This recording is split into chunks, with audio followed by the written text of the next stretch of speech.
Okay, good morning po sa lahat ng mga kapatid, kaibigan, na pamilya at KCGKR. Ito po, nasa lugar po ako ng Dam ng Araya. So, naisipan ko lang po, total, Arayat lang at malapit lang. Gusto ko yung lahat ng pasyalan dito sa Arayat, mapasyalan ko at mabidyoan ko po kahit pa paano para makapag-rest din po at makita yung kapaligiran at kung gaano ang ganda, lawak ano po ng bayang Arayat, kung saan talaga pong ang Arayat ay lubos na pinagpala ng Diyos. Talaga pong masasabi ko na ang Arayat po ay umunlad, umanda, umayos, pumayapa, naging maunlad at matagumpay. Hindi dahil sa kagagawa ng tao, kagagawa ng sinuman, ay dahil sa biyaya, pag-ibig at pagmamahal po ng Diyos sa bawat isa sa bayang Arayat. Mahal po ng Diyos ang bayang Arayat. Talaga po ang Diyos ay nasa panig ng Arayat, pinagpala ang Arayat kahit inibig niya ang lahat ng taga-Arayat at itong lugar ng Arayat. Kaya po, napakabuti ng Diyos sa bayan ito. Na isang araw ng bayang ito ay higit pang pagpapalain, higit pang makakaranas ng mga dakilang bagay, ng mga imposibleng bagay, ng mga mahla, mga dakilang bagay na hindi tayo isipin, na dati di nagaganap, na dati di nangyayari, na dati ay hindi nakikita. Ay talagang ipaparanas at ipapakita ng Diyos kung gaano siya kabuti sa bayan ito. Patuloy na ang Diyos ay gumagawa, kumikilos according to sa kanyang nais, according to sa kanyang kalooban, according to sa kanyang gusto, according sa kanyang plano at layunin. At sa lahat ng plano yon at sa lahat ng nais ng Diyos na yun, walang makakapigil, walang makakadlang, wala sino man o isa man. Dahil ang itinakda at sinabi ng Diyos sa bayang ito'y magaganap at mangyayari na ang lugar na to ay magiging city, Arayat City.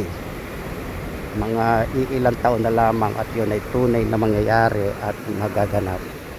So kaya lahat po ng mga nais bumisita, pumasyal sa lugar na to, bumisita po kayo, pumasyal po kayo.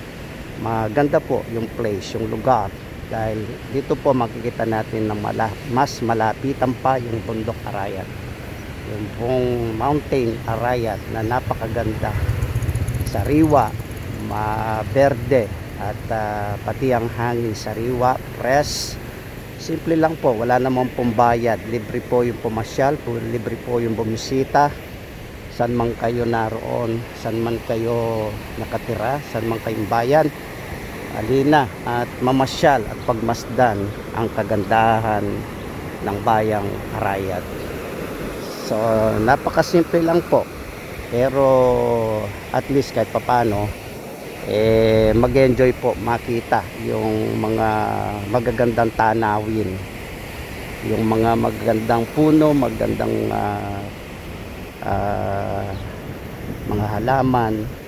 Ayan. So yan po, marami pong bumibisita rito, marami pong pumapasyal dito, marami pong mga iba't ibang lugar na nagpupunta rito, bumibisita, pumapasyal para makita yung beauty, yung ganda ng bayang Arayat.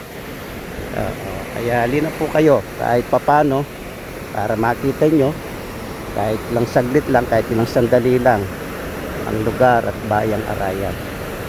Ito pong lugar na to, nasa taas po ako ng tulay at ito pong aking tinutungtungan ay mataas na dako o lugar.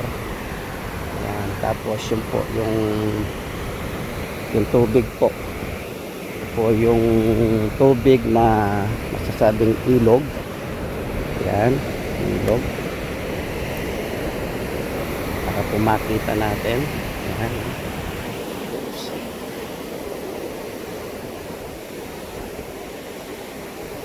Yes.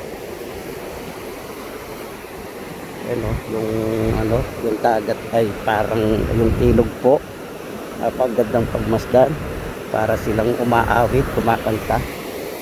Ayan o, ay alon-alon po, malaki ang tubig, lalo na po pagka may bagyo, malakas ang tubig. Ganda ang paligid, ganda ang lugar. Ayos. Brad, Tagalog rin kayo? Tagalog rin kayo? Tagalog kayo? Taga saan kayo?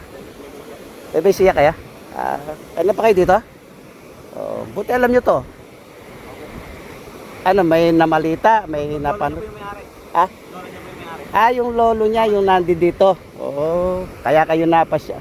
Ay, ibig sabihin, dati nang pumupunta lagi dito yan, dahil lolo niya pala dito, no? Ikaw lang taga Bebesiya. Pero ikaw, siguro dati na rin, ano? O, kasi, siyempre, kapitbahay lang, no? Oo. So, ayan po yan, no?